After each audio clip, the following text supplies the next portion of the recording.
Welcome to the Sherdog Radio Network preview for UFC Fight Night 212, Grasso versus Araujo, also known as UFC Vegas 62.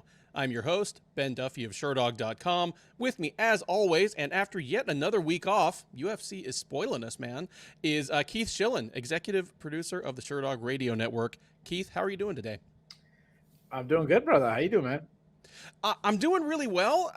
As I mentioned just there, the UFC gave us 2 weeks off in a single month. That's that's almost unheard of with their schedule these days. And unfortunately, they're spacing out in between these weeks off some pretty low-key cards, which just gives us an extra week to talk about how not great they are. And I feel bad because you and I'm not going to pretend that we're unbiased or bring no personal preferences to this, but we're not unrepentant UFC bashers. When they're putting something in front of us that's a dynamite, this is card of the year material, we're jumping out of our chairs about it. When they put something in front of us, the next pay-per-view is one of those 2 or 3 biggest of the year. And even when they give us something that we're like, dude, this is really, really good for a free cable card, like this is a stacked fight night, we're not afraid to say it, but the last 2 Vegas cards on paper have just not... Counting this one or not counting this one? This one and the last one. Okay. I don't think this one's that bad. I think this one's actually pretty good. Okay. Well, for a fight night card. We're going to have... We lost...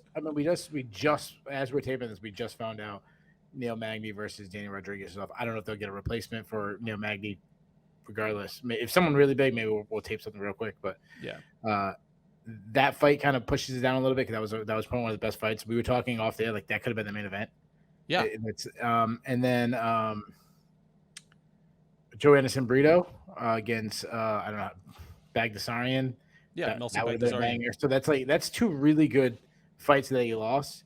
And overall, for a fight night card, like comparing what it's worth, I think it's still pretty good. Like I think the main event is an intriguing fight that the winner could actually, get in the realm of a title shot.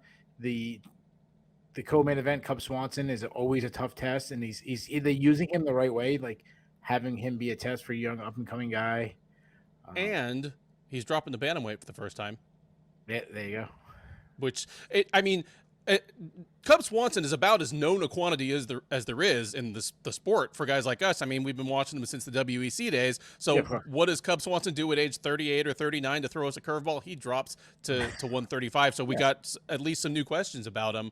No, I mean, it's not as bad as the one 2 weeks ago, but I think it did take a couple of gut shots in those 2 fights it lost. I mean, those were 2 of probably the 4 best fights on the card. And some of the fighters I'm most excited to see are in matchups that I'm not sure will teach me a whole lot about them. Okay. I mean, we'll get to that when we get to it. In advance, I give this one a C+. Yeah, I had it like a solid B before losing those 2 fights. I think C+ is about right. All right, cool. For a fight night card. There we go. So we actually are more or less in agreement where it is. I'm just like I have the unrepentant UFC hater like mantle on today. So sounds like as good a time as any to just plow right into these prelims if that works for you. Yeah, let's do it.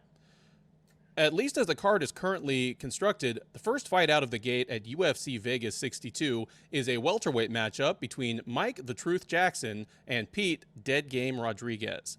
Jackson, the 37-year-old Houstonian, is 1-1 with 1 no contest overall. He is 1-1 with 1 no contest in the UFC. That 1 no contest, of course, was his, frankly, lopsided victory over CM Punk, which was later overturned because of the devil weed.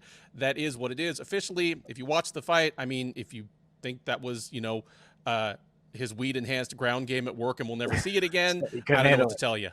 Listen, that's your boy. You can say he's 2-1. Yeah, he's 2-1. He got a real official win his last time out. That was at UFC Fight Night, Lemos versus Andrade back in April, where a wild, sloppy, hideous, and chaotic first round ended up in a disqualification win for Jackson as Barry completed the hat trick. I mean, there was an eye gouge, groin shot, bad eye gouge, bad groin shot. I mean, Mike Jackson's laying on the ground when he gets kicked in the dick and be like, "Oh, you just kicked me in the dick." That was what it was. He's going to try to make it 2 straight, improbable as that may seem, versus Rodriguez. Rodriguez, the 25-year-old Arizonan, is 4-1 overall. He is 0-1 in the UFC. He made his debut on short notice back in January at UFC 270. Got a pretty stiff test there as he came in on short notice to meet Jack Della Maddalena, another debuting fighter, but one with a good bit more steam behind him. And he got steamed, got knocked out in about 3 minutes by the Australian. He is going to try to get back on track here against Jackson. He is overwhelmingly favored to do so. He is by far the biggest favorite on the card. Rodriguez minus 700, Jackson plus 450 on the comeback. Now, I mean, if you've been watching this show for any length of time, you know that I make no secret of my biases. You know, I'm a Houston guy. I naturally root for local guys to me, certainly ones that I know personally. Beyond an acquaintance, Mike Jackson is a friend. So if Mike Jackson is fighting and I think he's going to get his ass whipped, I'm going to tell you Mike Jackson by first round knockout, but I'm going to give you a wink like this. Okay. Here, telling you the truth, I do not understand why Rodriguez is such a massive favorite here. He hasn't shown much. He came to the UFC 4-0. He had fought exclusively in Icon FC in Mexico. He had not fought a single guy with a winning record. I mean, he'd blown away all of his opponents in 2 minutes or less, but he was fighting ultra low-level people. He was fighting people that were like 0-4, 2-5. Got the call-up, and Jack Della Maddalena steamrolled him. I'm not saying that Rodriguez doesn't have some UFC-level upside. I mean, he is only 25 years old. There's every possibility he'll keep improving. But I haven't seen him anything out of him yet that makes me think he should be a 7-1 favorite over Mike Jackson. Rodriguez, he definitely has power in his hands. He is willing to take a fight to the ground, but he prefers to knock people out on the feet. And he's going to go against someone in Jackson that he's going to be Jackson's taller, rangier, niftier striker. I mean, what some people miss about the Dean Barry fight is that, yeah, Barry like fouled himself straight out of the UFC, but it's not like he was schooling Jackson even outside of the fouls. He was beating him up pretty good there, man. Jackson was losing the round, for sure. Okay. But, I mean, Dean Barry went from a somewhat blue-chip prospect in the UFC to, like, out in one fight. And if he'd shown that much promise, they would have kept him. Do not kick Mike Jackson a dick or you're out. I think that's like if hey, Mike Jackson would be the first one to tell you. It was like gore in the eyes out of Jillian Robertson trying to make her blind. And no, give her 5 more fights since then. Yeah. Here, I mean, if I'm being honest, there's every chance that Rodriguez is going to catch Jackson with just a big overhand, or if he's smart, he'll take Jackson down, and go to work there. Jackson's ground game is if Rodriguez takes Jackson down, Jackson's probably in trouble. If Rodriguez keeps it on the feet, I could see Jackson maybe winning a whole round, just using his footwork, just touching him up with his jab. Rodriguez just kind of lumbers forward and swings hard. I've got Jackson in this fight, and I know it sounds ridiculous because he's my dude, and I'm picking him twice in a row as like a 7-1 or greater underdog. But I've seen nothing out of Rodriguez yet that tells me that he has any staying power in the UFC. I expect him to kind of go 0-3 and be gone, whereas Jackson has at least shown me an incredible amount of luck. And That's good. So, give me Mike Jackson by decision here. I expect that, Rodriguez is just going to have a tough time finding his chin, probably won't think to take it to the ground until too late. We don't know anything about his gas tank. And, yeah, give me Jackson by decision here. Is Mike Jackson, winning a bingo right now or a scratch ticket somewhere? 777s. All right. I just won $300 at the convenience store. Yeah, it's really tough to what do you say about Mike Jackson? The guy's fought 3 times in his career. The first one he got smoked by Mickey Gall. The second time was the Phil Brooks CM Punk fight where dude, I'm 40 years old. I haven't fought in 12 years. I haven't really trained in probably 10 years. I'm way out of shape.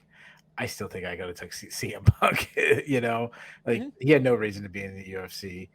And then, his last fight. I mean, I think you're being nice to him. I think it was getting put on him a little bit, but he did win. But it's really hard to gauge, from him. It comes down to the CM Punk fight. Like that's how you learn anything about Mike Jackson. Like what I've seen of him, it's not good. I mean, I get he's big. I give him that he's pretty big. He's got decent head movement, but he kind of tends to pull straight back. He keeps his chin really high in the air. He drops his hands, throws a lot of single strikes, and he's been hurt. Like he's been hurt by Dean Barry. Now, the thing I really like about Rodriguez is he's 25 years old. Yep. What I've seen of him, tight inside boxing. He really understands sidestep and he cuts angles on the sidesteps really good. He can switch combinations, switch stances in mid combination, which I really like. He hits hard. You mentioned he has 4 first-round stoppages. I'm worried about his cardio. He's never been out of the first round. And then you have to worry. I'm not worried about his chin necessarily getting smoked by Jack Della Maddalena, but I'm more worried about the mindset, like coming off that first knockout. Like, how will he fight? Will he be a little gun shy? That says, I think Rodriguez is going to hurt Jackson. I think Rodriguez comes out aggressive. I think he throws some power shots. I think he eventually puts Jackson down with a big shot. I think he follows up with some follow-up blows. Referee jumps in. Rodriguez gets a first-round TKO. There you go. We have some disagreement right off the bat at UFC Vegas 62, unsurprisingly, but we just hope that Rodriguez has learned enough. He's watched enough tape not to try to kick this man in the dick because you don't get a second chance. No coming back from that. No coming back from that. Next up at UFC Fight Night 212 is a flyweight matchup between Tatsuro Taira and CJ Vergara. Taira, the 22-year-old Japanese fighter, is a perfect 11-0 as a professional mixed martial artist. He is a perfect 1-0 in the UFC. Got signed as one of the younger signings in recent UFC history back in the beginning of this year. He debuted in May against Carlos Candelario at UFC on ESPN Blachowicz versus Rakic. Took a unanimous decision. He will try to keep the perfect record going against Vergara. The 31-year-old from San Antonio is 10-3-1 overall. He is 1-1 since joining the UFC out of the 6th season of Dana White's Contender Series. He debuted up a weight class and, acquitted himself bravely in a rough matchup against Ode Osborne. Came back from that against Clayton Rodriguez, took a split decision over him. That was at UFC 274. So he is going to try to keep the good vibes going as well. Not favored to do so. Taira is minus 250. Vergara around plus 190 as the underdog. Keith, what did you think of Tatsuro Taira's debut? Like, was the hype justified? Do you see much upside? And how do you like this fight? Yeah, I think he looked great. I mean, he went against a tough guy in Carlos Candelario. I don't give a lot of guys from Southern credit. I'm kind of tending to be tough on him. He's a good prospect. Like he'll never be a challenger, he'll never be a top 15 guy, but he's just a tough out. Like I've seen him, he's skilled, and to kind of dominate a guy like that, that's a really good showing. Cool. And I'm sorry. I meant from there. Like, go ahead and give me your pick for this fight. Yeah, he's got another tough matchup. I think Vergara's from your area too, right? Isn't he? He's from San Antonio. That's close enough. Yeah, so Texas. Yeah, I knew he was coming up to the Texas scene. Yeah. So Vergara is one of these guys that he's gonna be a tough out. He's not the most skilled guy, but he's a nonstop pressure fighter who he can fight at both stances. Minus athlete, but he's just a tough SOB. You watch some of his fights, man. He just marches forward, trying to get in the pocket, trying to brawl, throwing a lot of hard hooks. He tends to telegraph the shots because he unloads like every single one, but he hits hard. He hard kicks to the body. He gets inside the clinch, decent in clinch. Due to his style, he eats some punches, and he's been rocked. I mean, like I always go back to that Jacob Silva fight because it was such a great fight. But he showed that he can eat a shot, continue, be rocked, find a way to recover. He showed some great clinch striking. When he hurt Bruno Correa with knees on the Contender Series.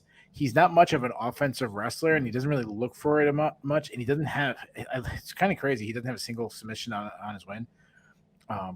But he's actually kind of a weak defensive wrestler too. But he's got cardio and he's got heart, and that's going to be tough. So you have to be mentally strong when you fight against a guy like Vergara, because he's going to be. Now, Taira, he's got some things I don't like. He does stand a little tall for my liking, but that's really about it. I mean, from the outside, he works really good. Good speed in his hands, decent power for the division that's not known for their power. Great kicking game, lots of kicks. He does throw some naked leg kicks, so I guess that's another negative, but good calf kicks. He's a okay wrestler. Good grappling, some good ground control, good back takes. He has a submission rate. He has 5 subs on his record, and he almost caught Candelara in a few subs. Candelara's got a pretty good grappling game himself. Vergara is going to make this a fight, but Taira is way more polished fighter. I see him being too fast, landing some shots. I think he could hurt Vergara. Plus, I can see Vergara like kind of walking into some takedowns based on that aggressive style. So give me Taira by decision. Yeah, I mean, I like everything about your breakdown there. I was there for the CJ Vergara versus Jacob Silva fight. That was a title fight in Fury, local to me. I believe it was also one of the ones where Dana White's looking for a fight was there. So it was a dope fight. Yeah, it's one of the better fights I've seen in person. Definitely one of the better regional ones I've seen in person. I do like that you mentioned he's a minus athlete, because we're so used to male flyweights being just all kind of like fast twitch freaks that it stands out when one really isn't. And by 125-pound standards, he is kind of a plodding guy that plods forward. You mentioned he throws a lot of hooks. He is super, super just tough, blood and guts guy, which is why he's in a lot of really good fights. Like you, I expect Taira to kind of piece him up on the feet. Taira is fast. My one complaint, and not as much in the Candelario fight, so maybe it's something he's worked on, but you watch him back in Shudo, he threw more single strikes and not as much volume as I would have liked, just even when he had a significant advantage on his opponents. I was wanting him to step on the gas a little more. I think Vergara's going to force him to step on the gas. Vergara won't. I don't think he'll just hang out on the outside and get pity patted for 15 minutes. I think Vergara's going to come forward and force the issue. And I agree that's going to set Taira up for some probably some even easier than they would be otherwise takedowns. Because while he's a good striker with all the tools, very sharp, I think his real best skill set is on the ground. He's a really good grappler. At age 22, he's already fought and beaten some good guys on the ground, like people like Yoshiro Maeda, who's like old enough to be his dad, but has just always been a tough out. I have Taira in this one big, and as tough as Vergara is, just in terms of like guts and ability and willingness to take punishment, he doesn't necessarily have a super top end gas tank for 125. I could see Taira really pulling ahead and starting to pile up on him late. So actually give me Taira by 3rd round submission. I think Vergara is going to have gotten the worst of it on the feet, probably spent some time in survival mode on the ground. By the 3rd round, he's going to be the more tired guy, and Taira puts an end to this. So give me Tatsuro Taira by 3rd round submission. We head now to the strawweight division for a matchup between Piera Rodriguez and Sam Hughes. Rodriguez, the 29-year-old Venezuelan, is a perfect 8-0 as a professional mixed martial artist. She is 1-0 since joining the UFC as a former LFA champ and an alum of the 6th season of Dana White's Contender Series.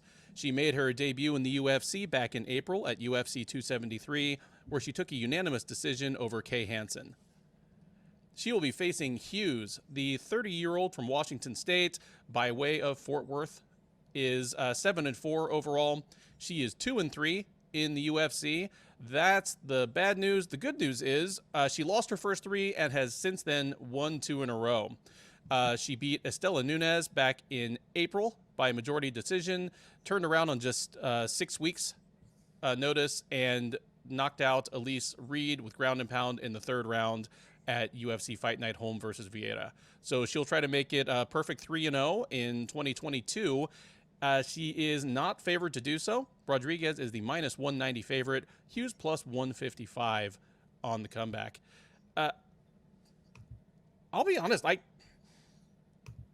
I misjudged Sam Hughes on the way into the UFC. I mean, I'm not saying she's knocking on the door of title contention or even really knocking on the door of the top 10, but just the fact that she's not favored here, and if she loses, her job is probably still safe because she is coming off 2 wins in a row. That is not where I expected Sam Hughes to be right now. But, I mean, I understand why she's the underdog here. She's taking on an undefeated fighter. Undefeated always carries a little extra cachet. We've had many conversations about it, but I don't know if she should be, because and you'll get to X's and O's much, in much better detail than I will, but in broad strokes, okay, she debuted on short notice against Tecia Torres. Okay, yeah, of course she was going to get chewed up. Tecia Torres is a top 10 fighter. Yeah. But Loma Lookboonmee and Luana Pinheiro were both fighters that were physically able to kind of push Hughes around and bully her in different ways, like largely in the clinch, but just kind of muscled her. Hughes is, I mean, she's not super tall, but she's taller than most of her opponents at 115, and just, Loma mauled her in the clinch. Pinheiro muscled her around. Estela Nunes couldn't do that to her, and neither could Elise Reed, and she beat them both. She beat them both pretty good. The Estela Nunes fight, it was a majority decision, but I thought she won it pretty decisively, and then Elise Reed, she just mauled. Piera Rodriguez, she's short and stocky, and she's going to, I mean, she presents as the type of fighter that could do to Hughes what Luana Pinheiro did, but I'm not sold on her after the win over Kay Hansen. Like, I think she's 8-0 right now, largely because of the level of competition she fought on the way up, and just a pretty favorable style matchup in Hansen in her first fight. I came really close to talking myself into taking the upset here. I am going to go with Rodriguez, but I think this is going to be a really close fight. I bet it's a thing where, she wins 2 out of 3 rounds, but, Hughes shows some limitations in Rodriguez's game and maybe shows her ceiling, because built like Rodriguez is, you have to be a certain type of fighter to excel at 115. You either have to be like blindingly fast, high volume striker like Tecia Torres, or you have to be a freaking ox like Jessica Andrade. And she hasn't shown me that she's either yet. Give me Rodriguez by decision, but I'm not super confident in it. Yeah. So you talked up Sam Hughes, and I kind of agree with you. Like, she's much better than I expected. She's looked really good in her last couple of fights. On the feet, she's a pretty technically sound boxer. She's got some quick hands, good footwork. She really knows how to cut angles well. She's got some good vision, sees what's coming at her. She works behind a crisp jab. She does really well to hide her kicks with her strikes, add them into her combinations. And what I like is that she's added a wrestling game recently. She got 6 takedowns in her last 2 fights. Getting inside, likes the upper body stuff, kind of works muscle, got some muscle in there. Good top pressure. She's not a great defensive wrestler. I mean, she was taken down, as you mentioned, by Loma, which is Loma's not known for her grappling, but I think we've said it a lot lately. She's a much better grappler because her striking is so dynamic that I think we kind of like overlook her grappling, and it's really come a long way. Hughes has 3 submission wins, but she was submitted by Vanessa Demopoulos in the past, but I can't give her pass. That's she submits a lot of people. And I mean, that was a once in a lifetime, but that was like a submission of the year contender. And that was years ago. That was years ago too. So I don't know why. that's been in my notes, but I haven't taken it out yet. Piera Rodriguez, I said it last time. She's like a weaker version of Jessica Andrade on the feet. Like, she's a pocket boxer. She got pretty fast hands, good power. She likes to get inside, throw a lot of powerful hooks, throws everything in her shots. But one thing I don't like about her is she can be a little too patient. Like, she throws everything hard, but she might not throw everything a lot. Like, she kind of looks for the perfect shots, tries ending the fight with the perfect blow, just kind of loading up some big shots. She does prefer to be marching forward and not being the one forced back on her back foot, which is going to happen to her in the UFC. She's going to have to learn to adjust that. But she will wrestle, and she's got some good entries. She will shoot without a sit-up, which I don't like. And she does need to improve her own takedown defense. But on top, she's got some pretty good top control, though she isn't submission threat. I'm with you, man. I think this is a solid scrap. I mean, Hughes is better than I first thought when she first entered the UFC, and I think I'm a little higher on Rodriguez than you are. I think she's a solid scrapper. I think we could have some really fun boxing with Hughes's technicals and her speed advantage, with Rodriguez just power advantage. I think we can have some really good exchanges there. I do think Rodriguez should win the grappling if she mixes some takedowns. And that's why I'm leaning her. I'm just going to give her a slight edge to her. But I'm with you, man. Give me Rodriguez by decision, but not a lot of confidence in this pick. There you go. Like, we're admitting that we haven't learned our lesson yet, and yet we still haven't learned our lesson yet. If Hughes wins, we're on the Hughes train. That's it. She becomes one of ours. Yeah.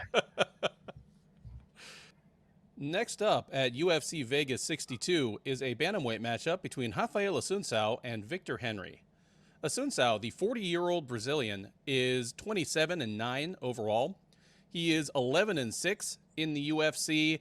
If you include his WEC time with that, which you absolutely should, he is 14-8 across the WEC and UFC. He is on a 4-fight losing streak. In his defense, they've all been top 10, if not top 5 fighters. The man hasn't been able to catch a break. The losses on that streak: Marlon Moraes back in 2019. Corey Sandhagen, also in 2019. Cody Garbrandt, the last win of Cody Garbrandt's bantamweight run back in June of 2020. And he appeared most recently in the octagon last December, where he got knocked out in the second round by Ricky Simon. He will try not to make it 5 in a row. Frankly, probably fighting for his UFC career, if not his career overall, against Henry. He'll probably box some football player, though, when he retires. Probably. Please no. Henry, the 35-year-old, I believe he's from Washington State by way of California, who goes by La Mangosta. That means the mongoose. He is 22-5 overall. He is 1-0 since joining the UFC as a longtime veteran of Japanese promotions, including Ryzen, including Deep, including Pancrase. He debuted back in January at UFC 270, taking a unanimous decision over Hani Barcelos. Latecomer to the UFC, trying to make up for lost time, looking to make it 2 in a row. He is heavily favored to do so. Henry is minus 350 right now. Assuncao plus 250. Keith, I am going to toss this to you for your pick first, but I wanted to take a sec to just talk about how underappreciated Raphael Assuncao is as one of the perennial challengers, top contenders of his era. I mean, when I say he's 11-6 in the UFC, that doesn't sound that impressive, but keep in mind he's lost 4 in a row. At one point, he was 11-2 in the UFC. He lost his debut to Erik Koch, which, I mean, Erik Koch was pretty good back then, and he's huge. But then he won 8 in a row. You know, Assuncao won 8 fights in a row, got all the way to a fight with TJ Dillashaw, lost. He won 3 more in a row before he hit this current skid. I mean, there was one point where he was 11-2 in the UFC, and he flew under the radar for all the reasons you'd expect. He's a short, stocky Brazilian that doesn't speak much English, and his fights are normally crushingly boring. Like, he's a grinder from way back. He gets that Andre Arlovski thing going to him where he just slows down the fight and everybody just kind of fights his way. Yeah, but like that was Andre Arlovski's like survival skill once he was already shot. Assuncao came out the gate like that. 27-year-old Assuncao was already a grinder. I understand. There was a year where the Patriots, like, their offense was so bad that they would purposely try to like win like the field advantage, the punting game and stuff like that. Yeah. He was the short field punting game, trying to win by a field goal kind of fighter. Yeah. Oh, he's like a Big Ten team from the 70s. Just 3 yards in a cloud of dust has been Raphael Assuncao forever. The Brazilian version. You know, yeah, definitely. And okay, so his last fight was last December against Ricky Simon, right? You know, Ricky Simon, he's a top 10 guy now. Yeah, he's a very good fighter. Assuncao is a bigger underdog to Victor Henry right now than he was to Ricky Simon. I think, I mean, Henry is a pleasant surprise, but that's more of a referendum on where people think Assuncao is headed. Agreed. Henry, definitely a pleasant surprise, though. He's another guy that I figured, you know, because he was super fun to watch in Japan. I figured he's, 34. He's never going to make it to the UFC. Sure. If he does, great, because he's a Josh Barnett disciple. And any of the guys that come through that Josh Barnett, Eric Paulson school of catch wrestling, they always have like a really interesting ground game, fun to watch. But he made it. Not only did he make it, but he beat Hani Barcelos bad. And yeah, Barcelos appears to be in decline, but you and I were both shocked at the time. Yeah. Oh, Barcelos just won his last fight last week. So, yeah, it aged well, better than I thought it would. And yeah, Assuncao at this point of his career, I agree with you. Henry's good, but it does say something about Assuncao. And it's also, he got a year older. He's now 40. He's been inactive, so he hasn't been fighting that much. And then last time we saw him get, like, destroyed by Ricky Simone. So, like, it matters how he lost to. Yeah.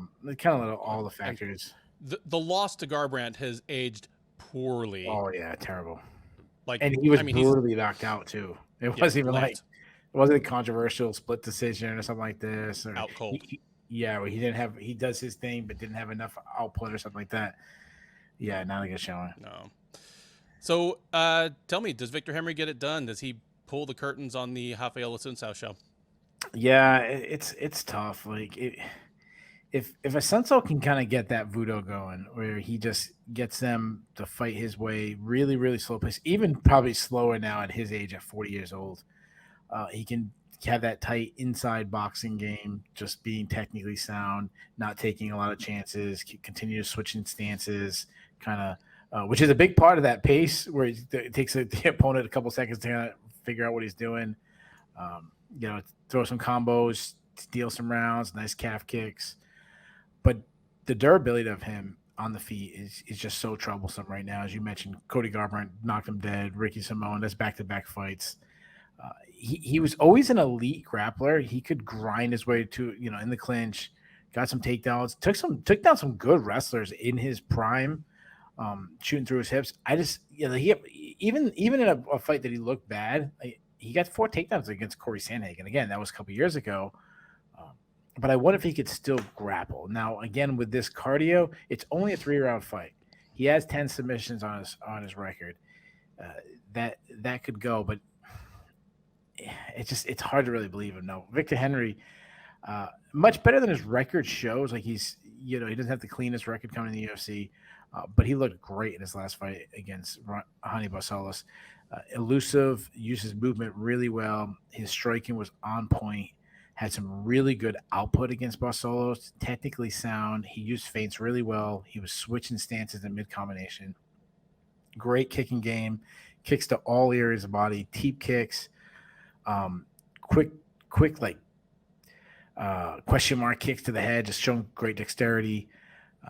Kicks are really his best weapon. Strong takedown defense, good hip control. He has 8 submission wins. You mentioned has that Josh Barnett catch wrestling style. I've taken down. I've seen him hit some sweeps, and he's got really good cardio. I think this is the perfect fight at this point from a promotion for Assuncao. You kind of use his name to get over a rising guy. Again, Henry's not your normal rising guy based on his age, but he did have a good showing. So I think Henry's going to destroy him. I think he's bigger than him. I think he's faster than him. I think he has better output. I think he's going to pick him apart with kicks. He could starch him with something that's not really Henry's game. Henry's not like this huge, cracker, but I think we could have an absolute blowout decision victory where you might even get like a 10-8 round. Give me Henry by a just blowout. I'm with you here. Assuncao appears to be on his last legs. Henry, it might end up being sensational if he really, really lamps Assuncao, but coming in late as he did as a guy with a good but not great record, he has the potential to be this year's bantamweight Chris Curtis or something and get a little buzz going about himself.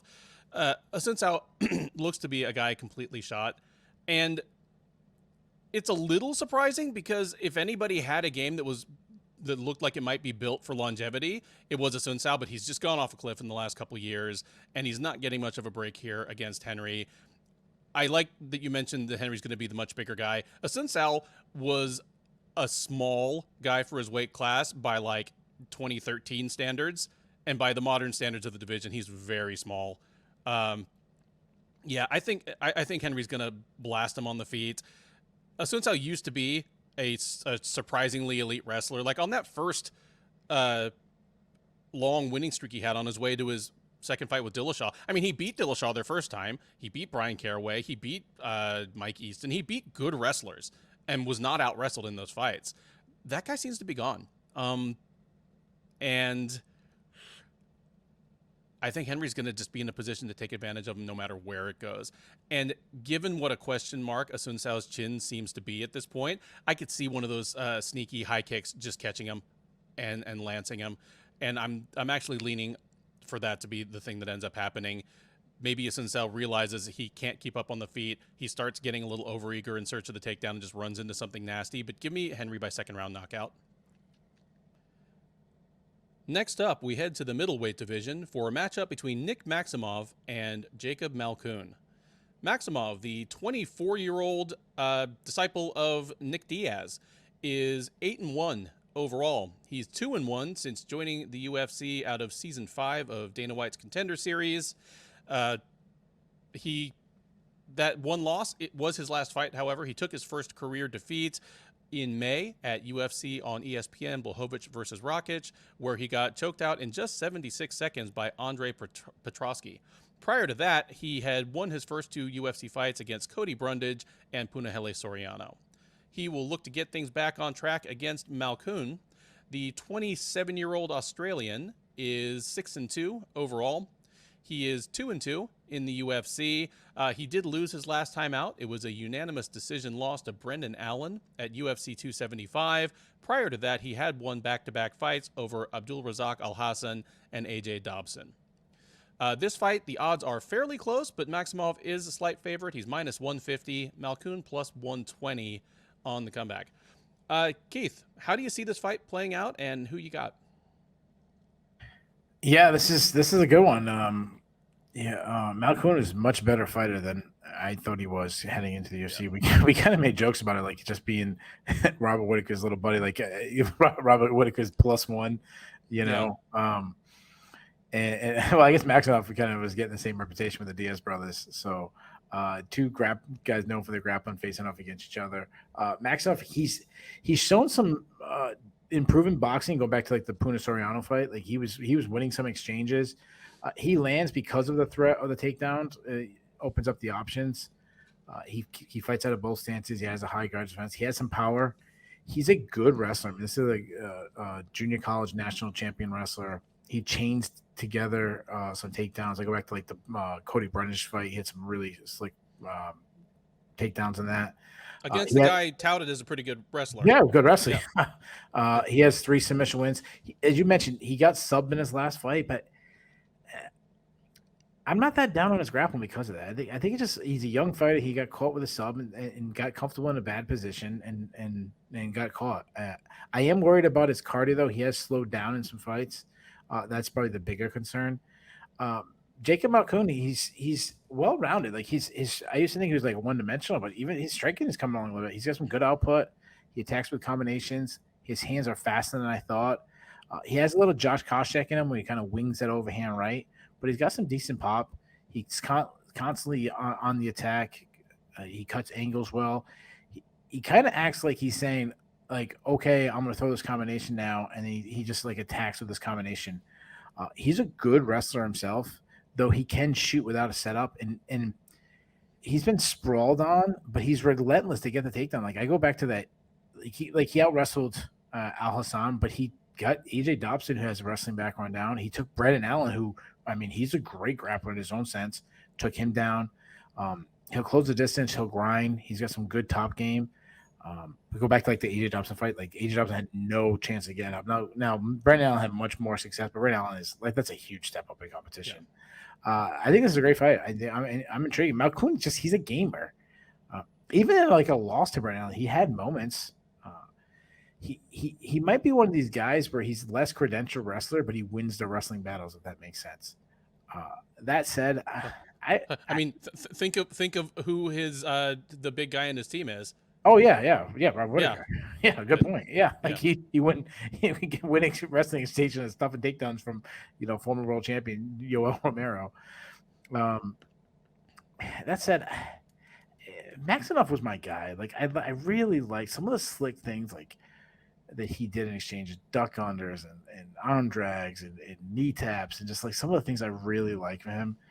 So I have no confidence in the pick because I really do think Malkoun's a little bit bigger than him. I think Malkoun's a gamer, but I'm going to say Maximov just wins that grappling and he wins a close decision. But like he had no confidence in my pick. I got a question for you. On Maximov's way up, definitely after the loss to Petrosky, but even in his wins over Puna Soriano and Cody Brundage, like there's been a little noise about, does he need to move down to welterweight? When will he move down to welterweight? Yeah, that's a good point. Petrosky's a huge guy for the weight class, and Malkoun is big too. Like, he's a thick guy. Yeah.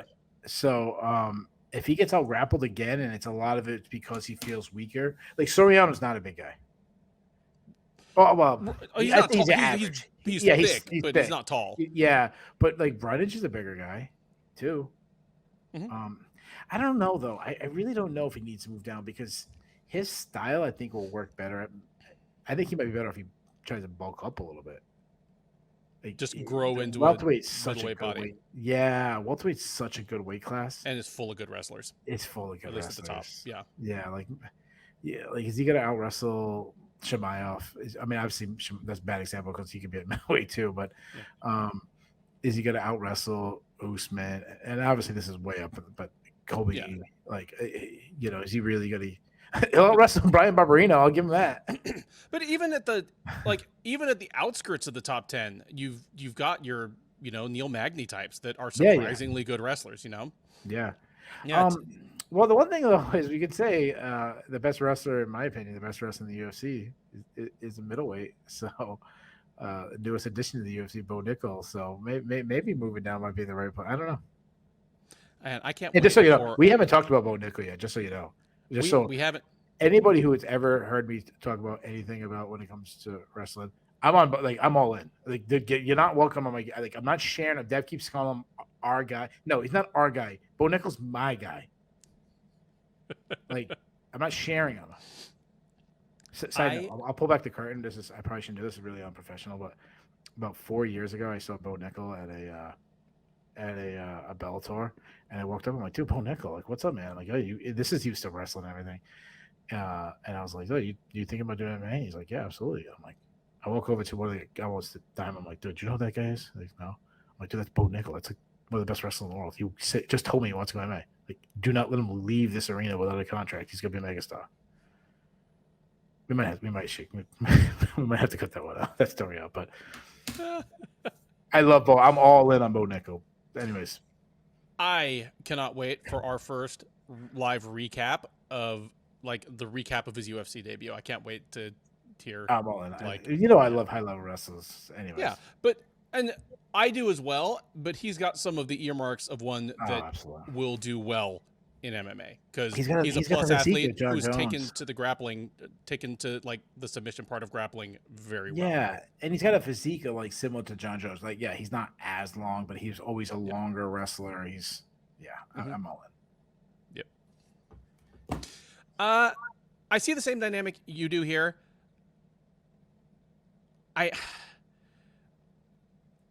It feels weird for me to predict Maximov to lose 2 fights in a row because I really do think he has a ton of upside. He is so young. He's still just 24 years old. But I think Malkoun is kind of a tough ask right now. He's going to be visibly bigger, and Maximov has the problem at both ends because he's not big for the weight class. He's visibly smaller than just about everybody he fights. But then because his preferred style is so wrestle heavy, his gas tank hasn't been bulletproof either. I could see this being a fight where he has a lot of success early and Malkoun pulls ahead later in the fight. Just Maximov can't get those takedowns anymore. Or if they go to the ground, they end up on the ground in positions that are dictated by Malkoun. and he's able to do damage, able to threaten, able to win those rounds. I'm going with Malkoun here in the mild upset, and I believe this is probably something where he loses the first round and wins the second and third, or maybe the second round is even a swing round and we end up with a splitter. So give me Malkoun by decision, possibly split. It won't make me lose too much of my enthusiasm for Maximov as a prospect. It'll just continue to indicate to me that I underestimated Malkoun on his way into the UFC. Yeah, before we move on, because we had a Bo Nickal take over because he's taking over everything in MMA. I just want to say this because I've seen people talk about this. They asked who would win in a straight wrestling match, Chimaev for Bo Nickal, not MMA. In a straight wrestling match, Bo Nickal would pin Chimaev in 30 seconds. That's how good his wrestling is. Yeah, it would be Nickal by whatever he wants. It'd be like tech fall, 16-1, and just mercy, get it out of here. I think he pins him in a minute. Yeah, if he wants. Yeah. There's no comparison. Mm-hmm. None. And they'd be of an appropriate size to fight each other. He mentioned them. Yeah, fighting different. But I'm saying a straight wrestling, freestyle wrestling match, Bo Nickal versus him. Yeah. Next up, it is the bantamweights as Mana Martinez takes on Brandon Davis. Martinez, the 26-year-old Houstonian, is 9-3 overall. He's 1-1 since joining the UFC as a former Fury bantamweight champ and a veteran of Dana White's Contender Series Season 5. He lost on the Contender Series, got choked out by Draco Rodriguez, got the call later. Since then, he's 1-1. He took a split decision over Guido Canetti in his debut last August, came back this February at UFC 271, and lost a unanimous decision to Ronnie Lawrence. He will try to get back on track against Davis. The 32-year-old Mississippi native is 14-9 overall. He is 0-1 this time in the UFC. He is 2-6 overall since joining the UFC out of the first season of Dana White's Contender Series. He went 2-5 his first run with the promotion. Went back to Mississippi, won 4 straight fights, got the call up to face Batgari Dana last October at UFC Fight Night, Ladd versus Dumont, where he got pounded out on the ground in just 2 minutes. So 2 bantamweights kind of looking to get back in the W column. Martinez is the moderate favorite here. He's -155. Davis +125 on the comeback. Like I said off the top about Mike Jackson, there are guys that are Texas guys, there are guys that are Houston guys, and then there are guys that are my friends. Mana Martinez, despite the fact that every time I talk to him, he calls me Mr. Duffy, and I look around for my dad. Mr. Duffy. That's it. That's what, you know what? That's what everyone should refer to Ben as, Mr. Duffy.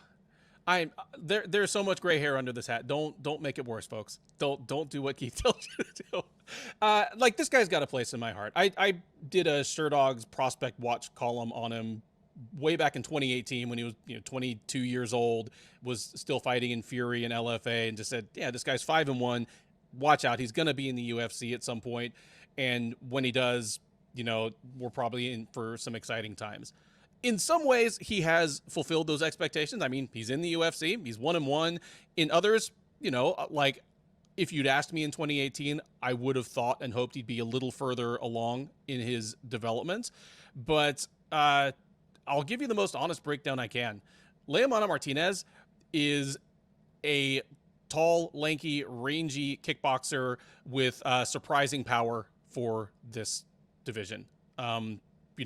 His knockouts come from head kicks, but also just, he'll rock somebody with a jab that hits a lot harder than it looks. And then he has really nice, just kind of killer instincts for finishing on the ground. The ground remains kind of his problem. A 5'11" bantamweight that kicks a lot is probably always going to have takedown defense problems, but he still can be bullied on the ground by physically stronger fighters. Even in Fury, fighting definitely less skilled fighters, I still saw him defending takedowns with guillotine and just basically conceding the takedown and basically conceding the round to fighters he should have punted out of the cage. As long as that remains the case with him, that's going to define his ceiling. You know, a guy that provides exciting fights every time out, is going to get every chance, you know, to stick around in the UFC. I'm interested to see how he looks after a camp, like a full camp at Glory MMA and Fitness, because he and Adrian Yanez were the two top pupils of Saul Solis at Metro Fight Club. Saul, of course, passed away from COVID, and the two guys kind of went in opposite directions. I ran into Adrian a few months back and just, you know, had a little talk with him about it, you know, like not official talk, but just had a talk with him. And he's basically taken over Metro Fight Club. And that is a hell of a burden to take on your shoulders when you were 27 years old and you yourself are a prospect. Like, you yourself should have like a father figure type coach. Yeah, it's not James Krause. Yeah. Like, it's not James Krause running a gym, but like at the end of his career. Right. You know, James, but secretly thinking he could beat any of his fighters' opponents if he had to. Like, I could step up, and you know. And he would. And he does. She's a flyweight. He's a heavyweight. I'll take them all. But you know what? If Martinez going to Glory MMA and Fitness, it's going to give him three things. Krause either selects fighters that are already in his image or molds fighters into his image. And he was always a savvy, opportunistic fighter on the ground who was loaded with guts and had better cardio than his opponent. Like, those were his calling cards throughout his career. If he picks up that and he picks up the Glory MMA and Fitness golden ticket to stepping up on short notice, you know, he'll be in good hands.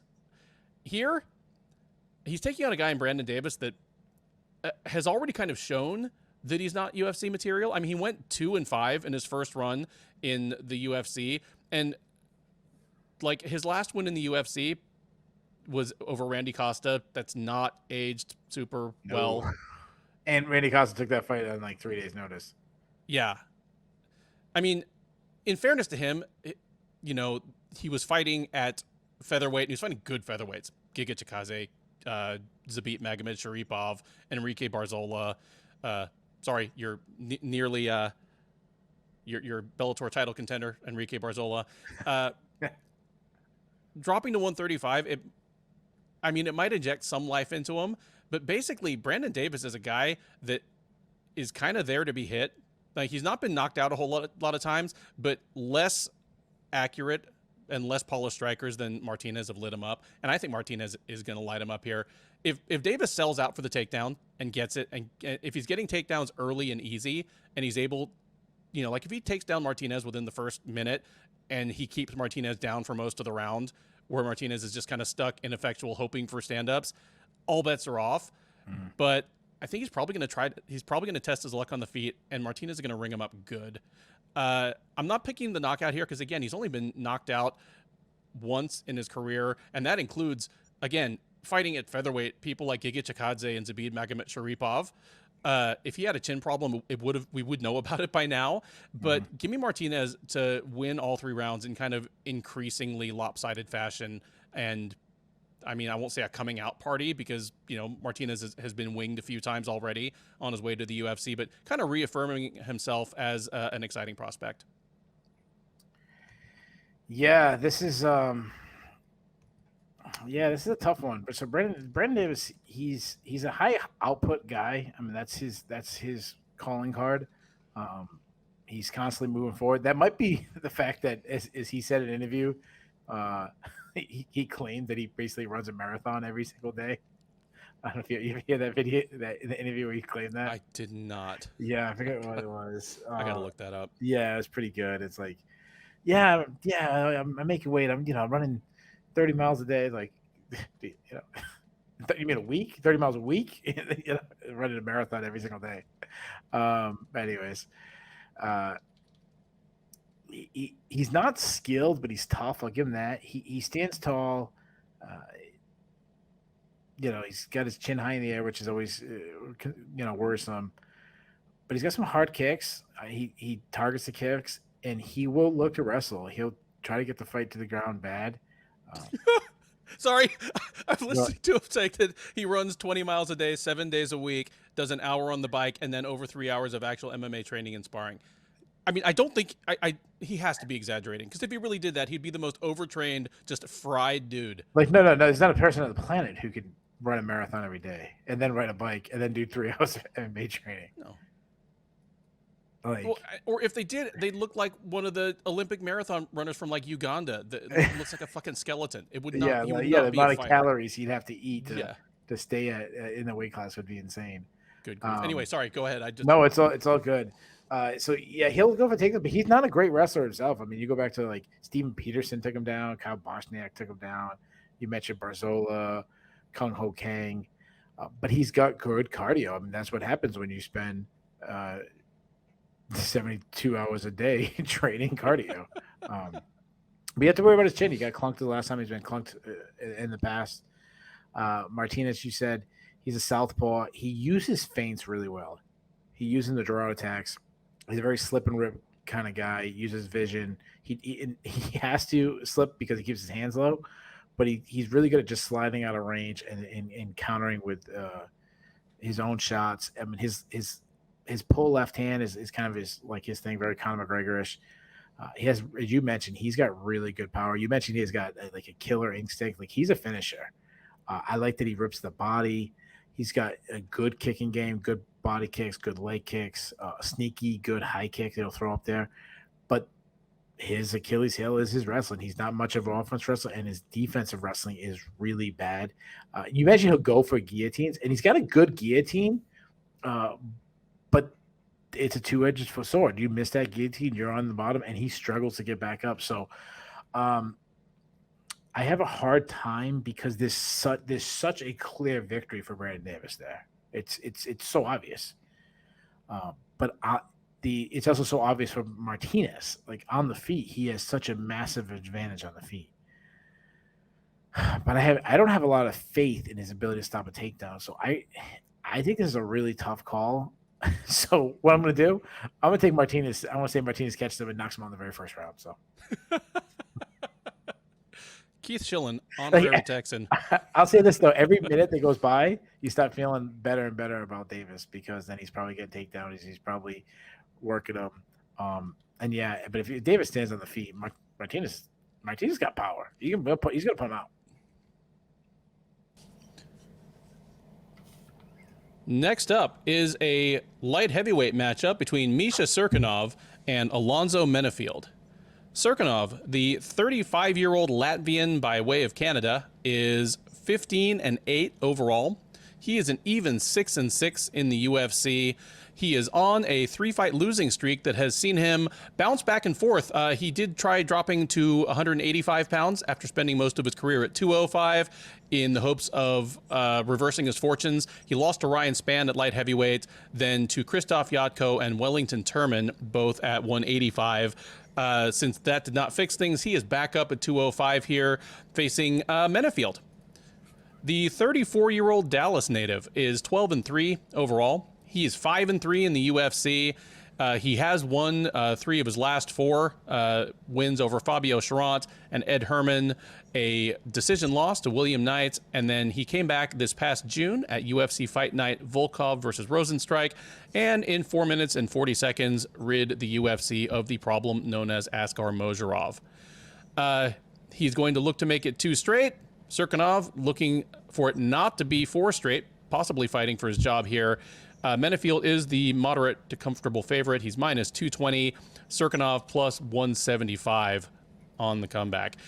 I mean, Misha Cirkunov at his best was kind of I would have expected him to have accomplished more by now. Like, if you'd asked me 7 years ago, I would have guessed that Cirkunov would probably be on his way down. But I would have guessed he'd be on his way down from maybe making it as far as like a title shot or a title eliminator. Yeah, agreed. You know, and I would have thought we would have spent some time in like 2016 or 2017 talking about, well, what could he do to John Jones? You know, Jones has never faced a judoka like this. All the stuff that made him promising just seems to have abandoned him. Like, I question his chin now. I don't know if he still can take people down. I know he doesn't really try very much anymore. No. And so he's just become kind of a slow slugger with a questionable chin. And at least at 185, gas tank was not his friend. Like, it was never great at 205, but at 185 it really abandoned him. And that just sounds like bad news to me against Alonzo Menifield. Menifield's 5-3 in the UFC, but for the most part, he's beaten the bad fighters and lost to the good ones or better ones. Like, the loss to William Knight was disturbing just because it was a lousy fight. He just got dragged into what we're learning that a William Knight fight might be at the UFC level. Like, William Knight had a highlight reel in the regionals that did not prepare me for what he's become in the UFC. Everybody was talking about it ahead of that fight. Just like, oh man, Menifield versus Knight, just these two ultra jacked, like, black guys with knockout power. This is going to be wild. And it was not wild. I think any version of Menifield that shows up here, like, takes care of Cirkunov. Like, a couple years ago, I would have been worried about the Devin Clark fight, where Clark he weathered the storm early, and then Menifield got tired. Clark was able to control him, was able to take him down, was able to nullify him in the clinch, even though Menifield was visibly bigger than Clark. That's something Misha Cirkunov could have done once upon a time. I don't think he can anymore. I think Menifield knocks him out in the first round. I think Misha Cirkunov is kind of done. I think Cirkunov is probably going to come out. He's going to have to box going in, because even at his best, his takedowns required him to get inside a boxing range. He was always a trip, throw, lateral drop type guy. He's a judoka. Like, shooting from 5 feet out has never been his thing, and it wouldn't be now, even if he were a former wrestler. He's going to have to exchange on the feet with Menifield. He'll be trying to get inside as quickly as he can. I don't think he'll be able to. Menifield has enough power even off his back foot to put Cirkunov down. Give me Menifield by knockout in the first round. Yeah, Cirkunov's tough. He's a southpaw, but you talk about him like he's at this point where he can't grapple anymore and he has to strike. But he was always a one-dimensional fighter. Like, he never really had a striking game. His hands are slow. He throws a lot of single strikes. I do think his avenue to victory is to grapple. As you mentioned, he is a judo black belt. He's very physically strong. Like, when I think about Misha Cirkunov, I mean, he's a brute. Like, he's jacked up body.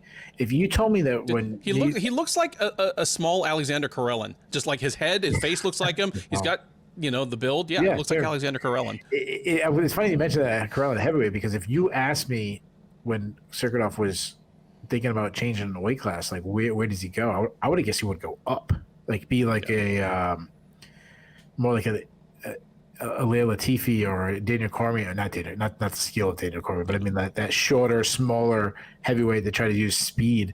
I wouldn't have guessed he would cut down, especially later in his career. But seems like more guys are doing that recently, which is weird. He is hard to take down, and I still think he's a submission threat, though he looked so bad in his last fight against Wellington Turman, where he was quickly submitted by Wellington Turman, which was never. I mean, Cirkunov's game was where he submits guys. He does have,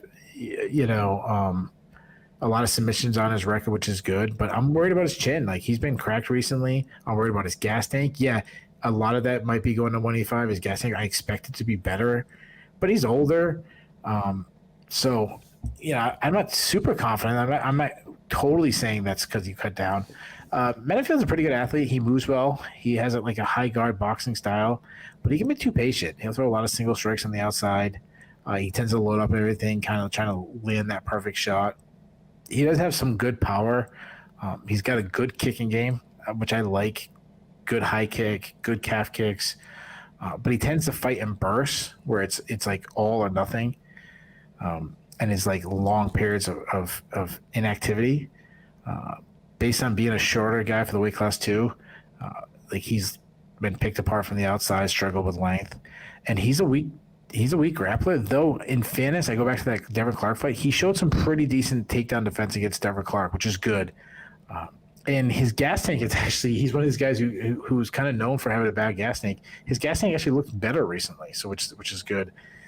I've never been high on Menifield ever, but I really think that Cirkunov's washed up, and you said Menifield's a guy that he beats crappy guys. I shouldn't say crappy, but guys who aren't good, and he loses the guys who are good. And it's just, is Cirkunov still good? I don't think he is. I think Menifield has the power advantage. I don't trust Cirkunov's gas tank. I don't trust his chin. I think Menifield catches Cirkunov when he starts to slow down. I say that happens in round 2. Give me Menifield by second round knockout. There you go. 2 picks for Alonzo Menifield to get it done by knockout. If you told me like 3 or 4 years ago that Alonzo Menifield was taking on Misha Cirkunov, I would have took Misha Cirkunov by murder. Oh, absolutely. Again, like, dude, I figured he would have like been close to a title shot, and instead, like, he ran into like the Johnny Walkers and Iwan Kutalabas of the world, like lower top 10 guys, and that was too much. I still can't believe he lost to Johnny Walker. Like, that seems like such a good stylistic matchup for him, but. And it's one of those ones where I bet, because that was Johnny Walker's first UFC fight. Yeah, he's just done. I bet if Cirkunov had a chance to see the tape, and like he'd been Walker's third UFC opponent, he would have been like, yeah, he might have been looking past him. Johnny Walker wasn't a guy that was coming with a lot of hype. He didn't have the best record.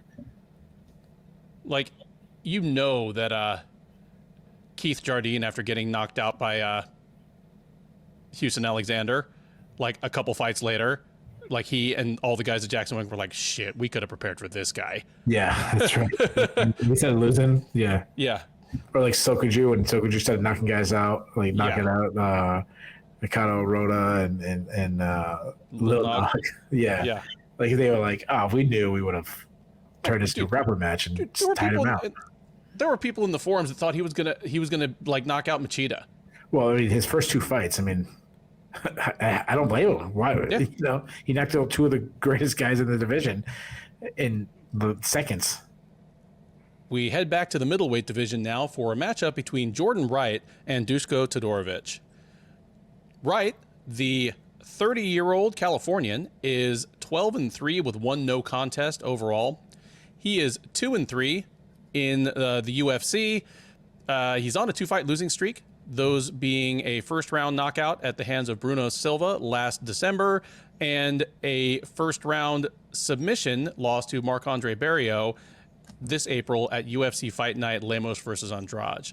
He will try to get things back on track against Todorovic. The 28-year-old Serbian is 11-3 overall. He is 2-3 in the UFC since joining out of the 3rd season of Dana White's Contender Series.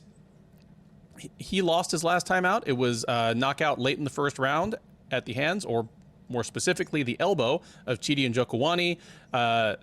Prior to that, he had knocked out Maki Pitolo late in the first round at UFC on ESPN versus Aldo back last December. So 2 gentlemen definitely in need of a win here. Todorovic is the one favored to do so pretty comfortably. He's minus 210, Wright plus 170 on the comeback. I mean, I'll say this. I'm surprised the line is as close as it is, because Todorovic, to me, is a guy that, I mean, he's young.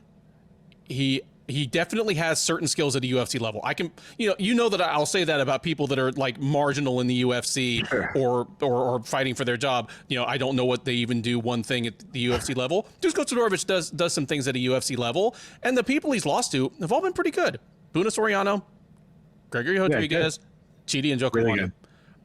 Yeah, good. Like, Jordan Wright, like, all the shine is off. I mean, he came to the UFC technically undefeated, but all of us that saw him on the Contender Series saw him get, like, thrashed by Anthony Hernandez in 40 seconds.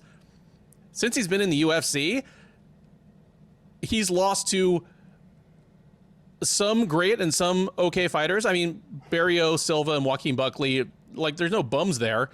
But his wins were over Ike Villanueva, which, I mean, again, a guy I consider a friend, but Ike Villanueva is not UFC material. No. And then Jamie Pickett, who low end UFC talent. Low end UFC talent. He'll be welcoming Bo Nickal to the UFC. Great way to bring Bo Nickal into this conversation. Nice job, Ben.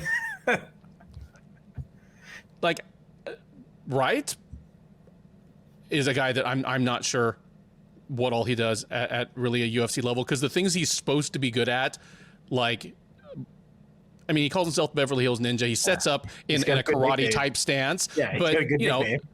But yeah, once things pop off, like to me, he does turn into a little more of a conventional kickboxer, and he's not even above average at that. Whereas Todorovic definitely is.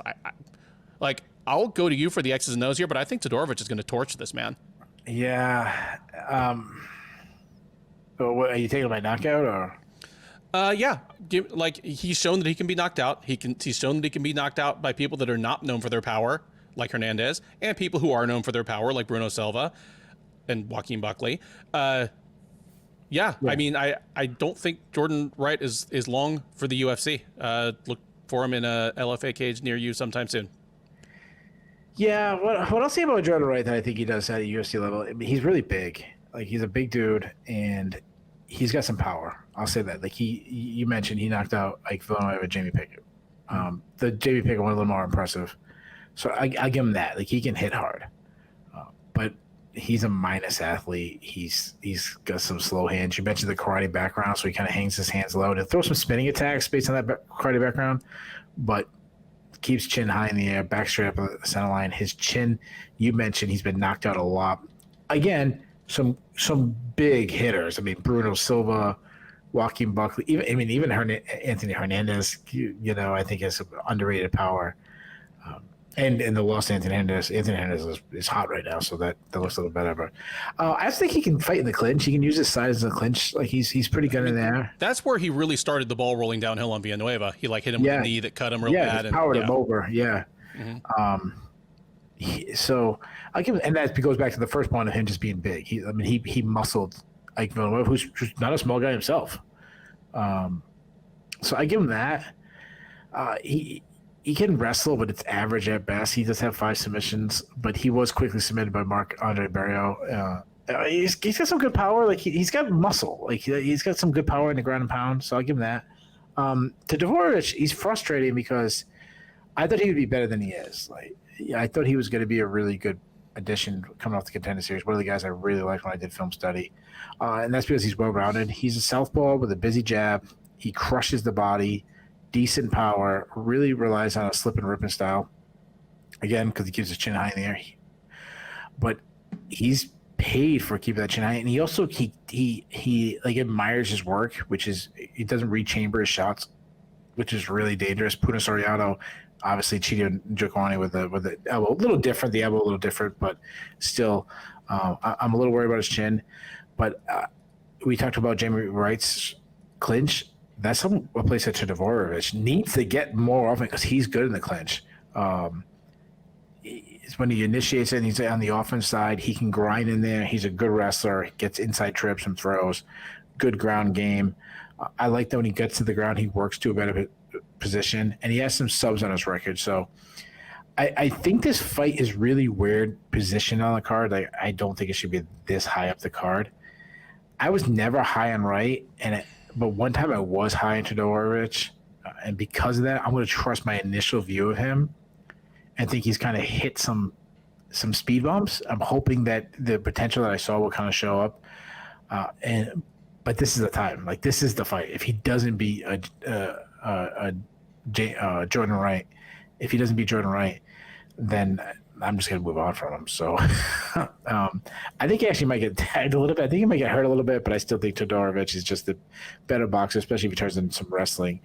He can win there. Give me Todorovic by decision. Next up at UFC Vegas 62, and at least as the card is currently set up, the third fight from the top is a men's flyweight matchup between Askar Askarov and Brandon Royval. Askarov, the 29-year-old Dagestani, is 14-1-1 overall. He's 3-1-1 in the UFC, had a split draw in his promotional debut against Brandon Moreno back in 2019, won 3 straight against Tim Elliott, Alexandre Pantoja, and Joseph Benavidez to fight his way into title contention, frankly, and then came up short in a unanimous decision against Kai Kara France this March at UFC on ESPN Blades versus Daukaus. He will look to reassert himself as a title contender against Royval.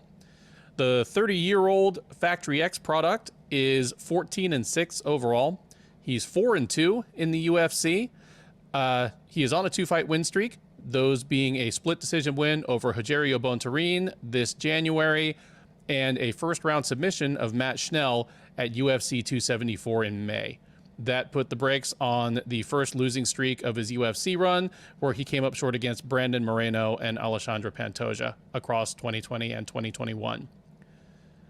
Odds on this one? Askarov greater than a 2-1 favorite. He is minus 210. Royval plus 165. Keith, this matchup is, I mean, on talent, you could make it a good argument for it being the main event. On likely excitement value, you could make a good case for it being your front runner for fight of the night. I understand why it's not the main event, because the winner of Grasso versus Araujo is probably closer to a title shot, but that's more down to the difference in these divisions than the fighters. I mean, it is a credit to the men's flyweight division that two fighters this good are not really in the title picture right now. Like, the winner of this fight is probably 2 more wins away. Yeah, the reason why, though, if we're being honest, the reason why the winner of this fight won't fight for the title is because Davis Figueiredo and Brandon Moreno got to fight each other 87 times. Hey, you know what? As much as I joke, it's one of the great trilogies, and it's actually the fourth fight makes sense. But it makes sense, and it'll probably be another fantastic fight, and I would be all for it if it weren't holding up so many other. Yeah, well, at least we got that interim fight in between. Yes, and it was a good fight too. Yeah. You know why it's a good fight? Because it's a flyweight fight, and flyweights are usually always good fights. So, there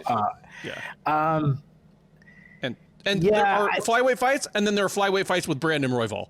Yeah, that's true. Let me ask you this: so, we put you on the spot. Which fight would you have made the main event? Would you have made this fight or the female fight? I actually would have made it Grasso versus Araujo. Again, this is a higher level fight, but Grasso is 3-0 at flyweight. If she goes 4-0, there's a good chance that she gets the next title shot. You got to give her some shine so you can start selling that thing now. Yeah, and what factors into that is that the winner of that fight has not fought Valentina Shevchenko, which is very few people, top contenders in the division, can say. So that kind of matters too. I would have won with that fight too, but I wouldn't have hated this as a co-main event. Yeah. This is a fantastic fight. You mentioned Brandon Royval. I mean, Brandon Royval is one of the most exciting guys in the division. He's very athletic. He's a southpaw who's long and lengthy, high volume, great volume. He has tons of defensive issues. Like, he drops his hands, he keeps his chin high in the air. He's been cracked. Like, go back to the Cara France fight, hurt him. He also doesn't check leg kicks, but his offensive skills are really fun and really good. I mean, he's dangerous with long limbs, long strikes. His nickname is Raw Dog. It literally refers to a lack of protection. Like, of course he's going to have some defensive issues. just so you say, please use protection if you're. Please use protection. Yeah. And if anyone wants to be the official condom of, like, be the condom depot of the Shirt On Radio Network, get at us. Yeah. He's got a nice jab, good teep kicks. He'll throw some spinning attacks out there, kicks all over the place. So he can fight on the outside, but he also likes to use those lengths to close the distance, get inside. He has that Tim Mean style, or who's that female? I can't think of. A 145-pound female who's really tall. Macy Chasson? Macy Chasson, yeah. He has like a Macy's, like, he looks like he should always be fighting from the outside, but he doesn't. He gets inside. He uses his size in the clinch. He's a weak defensive wrestler, especially because he jumps guillotines. But to his credit, he's got a really good guillotine. And the one time it worked on a good fighter when he got Kai Cara France. Yeah. Exactly. Kai Cara France shot in. And it was the one time in 20 that thing actually works. And, And Kai Cara France is a stud. Yeah. And he's a weak defensive wrestler, but he's one of the guys that he's on his back, and he's very dangerous. He has this, like, when back in the day when jiu-jitsu guys were on their back, early UFC days, that was their world. That was dangerous. That Brandon Royval is dangerous. He uses his long limbs, toss up submissions. He has that old style jiu-jitsu where he's great flexibility. Catch subs and scrambles. He constantly keeps his hips moving, very like Ben Askren funk style, Tim Elliott style, where he kind of keeps it moving. He's going for subs in every position. But the danger of tossing up subs, planning back, is you spend a lot of time on your back, which doesn't look good in the eyes of the judges. Now, Askarov's a southpaw who doesn't get enough credit for his striking. He's pretty elusive there. He has I just mentioned Tim Elliott. Brandon Royval has a Tim Elliott style of grappling. Askarov has like a Tim Elliott style of striking, where it doesn't look like it should work. It's so awkward, but it works for him. He lands more shots than you expect because everyone is worried about his takedowns. It's kind of like what Bo Nickal did when he cracked his opponent. Like, you're worried about the takedowns, you're going to land more shots because your opponent's dropping the hands. He does keep his chin too high in the air. He does back his head up straight on the center line, which is obviously dangerous. But he's got a good kicking game. He throws a lot of kicks. And a reason why he throws a lot of kicks is, one, obviously he wants to do damage, but two, he doesn't care if you grab his leg because he wants to scramble. He's confident in his scrambles. He's a very good wrestler, good reactionary doubles if you pressure him, quick entries. He's very relentless. He shoots a bunch. He kind of reminds me a lot of like Merab Dvalishvili. Not the striking style and the craziness, but that it's not about that first initial shot. It's about the second and third. He's going to get you down. He's very physically strong for the weight class. If he grabs a leg, he's going to pick you up and slam you. Smothering top game. Very hard to submit. Like, Pantoja is a really good grappler, and Pantoja had many attempts on him. At one point had his back and he couldn't finish him. But the worrisome is that Kai Kara-France fight where he really started to slow down. But I've seen Askarov enough that I kind of think that was like an outlier of him gassing out, because he usually can go pretty hard. So as far as prediction goes, Royval should have the advantage on the feet, even though I do think Askarov's a little bit better on the feet than people give him credit. But I don't think we're going to have a lot of time on the feet. I think we're going to have some really fun grappling exchanges. My issue with Royval is that I think he'll be the one tossing out attacks, but I think he's mostly getting stuck on bottom, losing the better position. I think Askarov's going to avoid some of the submissions. I think he's going to lay some ground and pound in those exchanges. Might even have a submission attempt or two of his own. I think he's going to have to avoid some, I could see him in like an omoplata at one point, or avoid arm bars. But I think he does. I think Askarov wins the decision. Yeah, it was interesting to do tape study on these guys for this fight because they fought so many of the same people. Like, they have 5 and 6 fights in the UFC respectively, and they fought 3 of the same people. They both fought Pantoja, they both fought Elliott, they both fought Kara-France, and except for them both beating Elliott, in the other 2 cases, one of them beat the guy and the other lost to him. So there's plenty of cases to go out and indulge in some MMA math there. But some of the specific stylistic things really are interesting, and I share your take on the Askarov versus Kara-France fight, because Askarov won the first round pretty decisively. Yeah. He got Kara-France down. He had a back control, like really just kind of ran game on him on the ground for the first 5 minutes. He did start to fade later, and Kara-France, he almost like hulked out in that fight. Like, I don't know how else to describe it. Just like, like the crowd was going nuts for him, and he was able to dig a little deeper than Askarov was, because the second round was close, and the third round just Kara-France really took over. It was one of those ones where there was no controversy to it, but if they fight 5 times, I don't know if it looks that way all 5 times. Like, I think that was Kara-France really kind of stepping up, and it was the fight that basically finally cemented him as a title contender. I agree that especially in the early going, I think this is going to be on the ground a lot, and it's probably going to get there the way Askarov wants it. And while there will be a lot of scrambles, Royval is the guy that is more prone to conceding bottom position. And it is possible to win rounds off your back, obviously. Yeah. Top position, having, again, just went through the ABC reffing and judging courses. Top position is not inherently an advantageous position unless you're doing anything. Did you get a certificate yet? Yeah. Okay, we need to put it in that back wall so you just point at it. Yeah. As an authority figure. Yeah. But, it's definitely harder to throw effective strikes from your back. And yeah, whoever wins this fight, I'm very comfortable giving Askarov the first round. And that puts him in a real good position, kind of no matter what happens from there. Even if he does start to get tired before Royval, if he has 2 rounds socked away, then it's on Royval to like actually catch a submission in that third, or keep things on the feet and just light Askarov up when he's tired and can't keep his hands up. That's hard for me to pick. So even though, again, we're not a betting advice show, there's some things about this that make Royval seem really juicy at plus 165. I wouldn't touch it because I just have a pretty good feeling how this fight turns out. It should be an absolutely sensational fight, but give me Askarov by decision in a fight that has all 0 people. Like, how many people are going to be allowed this time? Like, maybe we'll get some more pictures of Mark Zuckerberg doing his best impression of a human, like by the side of the cage. I don't know. I'm agree with you on this one. This is one of the fights that I'm fairly confident that Askarov wins. Yeah, and you had him by decision as well, right? Yeah.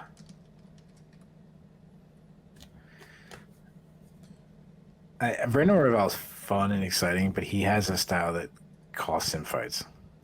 Mm-hmm. Yeah. Like, there are a lot of wild dudes in the flyweight. Like, dude, Brandon Moreno's a wild man, but but controlled wild. Yeah, but Royval's just a little, like, he and Pantoja are the 2 guys that are too crazy to make it to a title shot. Yeah, well, Pantoja should be fighting for the title. Yeah. Poor guy. I can see Pantoja winning against Moreno. I'm not saying I am picking him. I think it'd be tougher for him against Figueiredo. Yeah, agreed. Because Figueiredo's more measured. I don't think Figueiredo's going to win, though. It's so funny how both, I think it was you and me that were recapping, where we both said, like, yeah, Figueiredo dropped Moreno like 3 or 4 times in that fight. But I was more worried about the times Moreno stuck Figueiredo, and I saw a little bit of a knee buckle in him. Yeah. That I'm more worried about Figueiredo getting hurt in this rematch. And dude, it's all going to come out one of these times, and he's going to get hit with something that looks pretty hard, but not the hardest shot he's ever taken, and he's just going to be smelling salts out. He's going to be Chuck Liddell overnight, just snoring. And Brandon Moreno is really underrated power. He's coming. We saw it in his last fight. Like, he's coming around. Like, he's. Yep. That brings us to the co-main event of UFC Fight Night 212, a bantamweight matchup between Cub Swanson and Jonathan Martinez. Swanson, the 38-year-old, where is he from? Where is Cub Swanson from? I think it might be somewhere in California. Yeah, California. I wish there was some way I could just instantly remind myself where the guy is from. Like Santa Monica area. I'm just kidding. He has SoCal tattooed on his chest. The 38-year-old from Southern California. Is Santa Monica? That shows you how my geography is. That's LA, right? Yeah. Okay. All right. Cool. All right. I was right. No. Yeah. He's definitely a Southern California guy. He is 28-12 overall. He is 13-8 in the UFC. If you add in his WEC run, he is 17-11 overall. He did win his last time out. He didn't allow Darren Elkins to do Darren Elkins things. He knocked him out with a spinning wheel kick in the first round. That was last December at UFC Fight Night, Lewis versus Dawkins. Prior to that, he had been victimized by the Giga kick last May, also in the first round, where just that cross-body liver kick shut all of his lights out. But, I mean, although it goes back over 3 years at this point, he has won 3 of his last 4. Nonetheless, he decided it was time for a change, and he is dropping to bantamweight after a career spent as a perennial featherweight contender. Welcoming him to the division will be Martinez. The 28-year-old Factory X product is 16-4 overall. He is 7-3 in the UFC. He is on a 3-fight win streak. All 3 of them unanimous decisions over Zviad Lazishvili, Alejandro Perez, and Vince Morales. The most recent of those, the Morales win, was at UFC Fight Night, Vieira versus Holm this May. Odds, Martinez, a moderate to comfortable favorite. He is -190, Swanson +155. Keith, there are a lot of things happening here that were not on my bingo card to be saying in October of 2022. That Cub Swanson was going to be fighting at bantamweight, that Jonathan Martinez was going to still be in the UFC and be 7-3, in the UFC that Martinez would be the favorite over Swanson in this co-main event. Like, all kinds of things happening here that I did not, they were not in my crystal ball. I guess, I mean, maybe Swanson saw his old nemesis, his old tormentor, Jose Aldo, dropping to bantamweight at the tail end of his career and decided that's something I can emulate. It's an interesting move for a guy that's won 3 of 4. Yeah, Frankie Edgar did it too. Yeah, Frankie Edgar did it as well. I mean, obviously we'll judge it based on the results when we talk about this fight Saturday night. But headed now going into it, like, what's your thought on this move by Swanson? Does it make any sense to you? Do you see promise? No, it doesn't, because there's a couple of reasons. One, he looked great in his last fight. It was one of the best showings. I mean, you mentioned, he's won a lot of his. Would you say 4 out of 5 or something like that? 3 or 4, yeah. 3 out of 4, yeah. So he's been competitive. He looked fantastic. He's never a guy, like, he's not a big featherweight, but he's never a guy that I said, oh, he's so undersized compared to, he's just an average size guy. If he made this move 10 years ago, it makes sense. But now, when you're older, like, how's the cardio going to hold up? Again, we can only judge based on what we've recently, because we've seen guys who drop down, you're like, oh my God, that was a disaster. Your cardio fell apart. Your chin's not there. You're slow or whatever. Well, there's other guys who move it way down and you're like, oh yeah, you should have did this a long time ago. But the other thing that stands out to me, like, he's not a challenger at 145, but is he going to be a challenger at 135? That division might even be more stacked. In the line might be even longer. I mean, in fairness to, like, Volkanovski's looking for challengers. Yeah, I'm not saying Cub Swanson's even an option, but if he, I don't know, somehow has this late Glover Teixeira type run where he starts knocking off people that we keep, he's an underdog and he keeps winning, something like that. Has he fought? No, he hasn't fought Volkanovski, has he? No. Yeah, like, Volkanovski's making his, lapping the competition. I don't. Again, I'm not, before he like has a mean comment in the section. I'm not saying Cub Swanson's even in as a possibility right now, but it's even less possible at 135. Yeah, because he'll have certain cachet from his name value, but you take a step back when you move to another division. Yeah, I mean, you see the cachet for him being in a co-main event, and the reason why it's a co-main event is because it's Cub Swanson. If Jonathan Martinez was fighting another guy in Cub Swanson's range but didn't have the same value, it might be a main card fight, but it wouldn't be a co-main event. Agreed. Like, if Jonathan Martinez's next fight is a prelim opener, like, that doesn't surprise me either. Well, Martinez is a walking advertisement for what a hard ladder Swanson's stepping onto, because Martinez debuted in the UFC up a weight class on short notice, and he lost to Andre Sukumtov. So really, he's 7-2 at bantamweight. Really? So Sukumtov fought most of his career at 135. Okay, it might have been at 135, but at the very least, it was like it was super short notice. It was a short notice in his debut. That's a bad loss. But really since that fight, he's 7-2. He's lost to Davey Grant, and he lost to Andre Ewell, and the Andre Ewell fight was 2.5 years ago. And both guys are humongous for the weight class. And is anybody talking about Martinez as a potential contender? No. Would he even be on this main card? Probably. Yeah, they probably should be, like, as an outside, like, because there was a time we didn't look at Chito Vera. He was like that. Oh yeah, Chito Vera keeps winning. Like, yeah.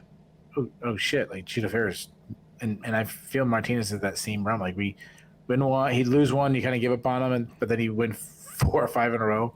Yeah. Yeah, this is a great fight. You want me to break it down? Absolutely, please. Yeah. So, again, everything I say about Cub Swanson, you have to take it for what it's worth at 145. Like, who knows at 135 at this age?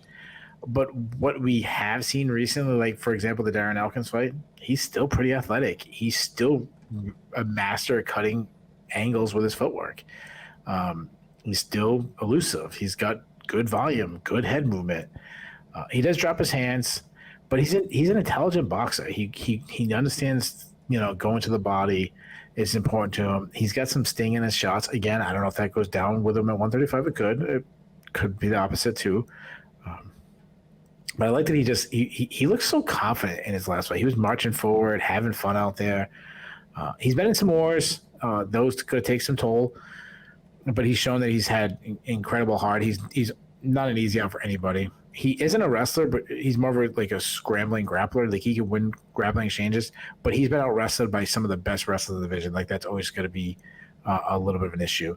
Martinez he fights much different than Cub Swanson. He's a southpaw who's a very technically sound striker. He likes to work from distance, really good at range, bit of a point fighter.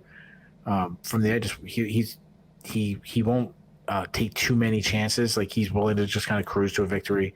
He's got quick hands, a nice jab. He follows up with some good body work. Kicking game is a really big part of his game because he's a little longer of a guy. Like his teep kicks, like his calf kicks, some of the best calf kicks in the division.